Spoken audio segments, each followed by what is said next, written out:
Bukari, where are we going now? We are now at the museum where we have taken a few of the relics and we are keeping them for visitors who would want to see what were used in those days and what were used basically for the slaves. Okay, so these are relics from the slave trade. Wow. So we are right now at the museum. We have some of these things. Because you are a Ghanaian, I don't need to. But let me know. Tell me what they are so that I can tell my people. This is a gourd. You can carry water. It's like a flask. Okay. Yeah.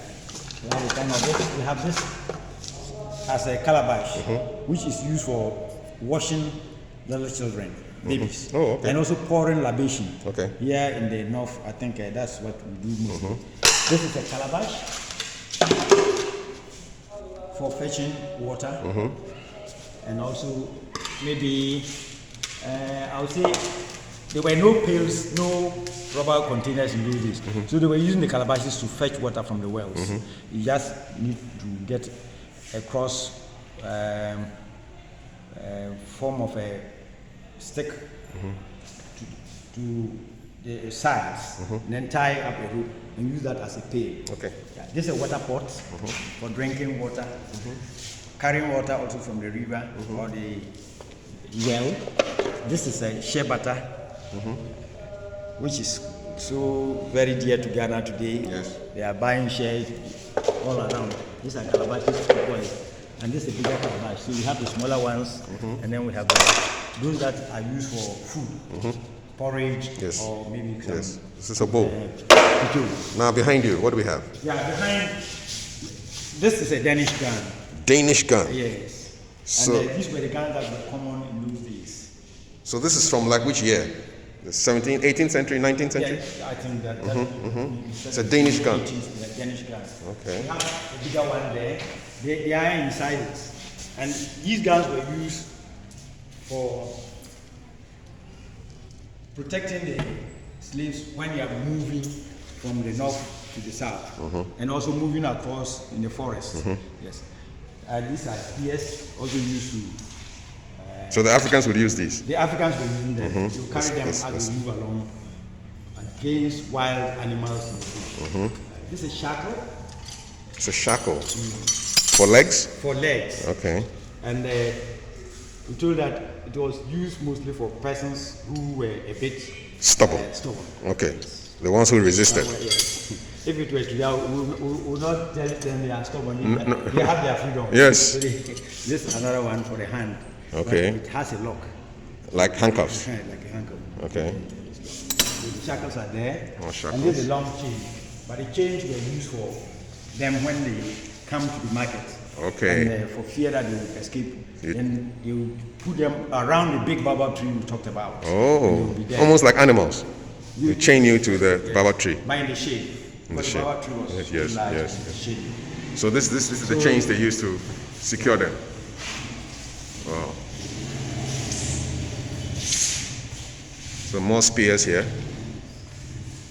Yeah, this is a bar which we have been told, and we went to the Smiths, who are still in town. I mean, not those who were there then, There is but descendants. their ancestors are there. Okay. I would say it's a locally made bar. So it is extraordinarily heavy. Oh boy! Yeah, that's one heavy bar. Yes. What was it for? For making wells or boring holes. Construction equipment. Yes, so you see the map there? Okay. You have the tip also there. For use to digging wells. For digging wells. Okay. But Salaga similarly is sitting on stone, that fried stone. So you have to break it. You break it until you get to the clay. Okay. Maybe some 4 feet to the clay, then you can get down for water. It's a spear. A small spear. Small spear. It's also a Danish gun. This is a Danish gun. Okay. Also. All right. And the story told about the making of the bars is that even before the Europeans came, they were already making some smaller farm implements around. And all they needed was to locate stones they suspect has some ore. They will pile up those stones, cut wet wood, heavy logs, mix them, dry ones and wet ones. Then heap the suspected all stones on the logs, and then set fire to the heap of logs. And as it burns, it heats up the stones, and then some ore flows down, and they will dig holes all around. As the ore flows, it flows through the holes. They will leave that for about a week before they visit the site again to collect it. Okay. Yeah, if you go to the bushes around Salaga, you find some unusual collection of stones bent up, and they tell you that these were what they the used. products Of this. Okay. Awesome. they are so very common around Around Salaga, here. but in the bushes. Okay. So these are the relics from the time. These are, for now, the relics we have been able to preserve. Okay. When we started it, I would say around 1989 was around 89 was about the peak. We got a lot of them, guns and chains. People were ready to bring them. But when they brought them and they saw that, well, I don't know what they were expecting. Of course, they were expecting that at least, like we have come, we come to you, then take this, take that. People later came and they took them. So these are the ones you've kept. This is what we've been able to. Awesome. Yeah. The assembly even bought them for us. The assembly had to negotiate with the persons who were owing them then. If you go to them, they tell you that no, it is a legacy. Yes. Of course. Family. It's part of the history. So Yeah. you don't have to Yeah. let it out. So they are keeping them in their homes. They are not ready to use it. Okay.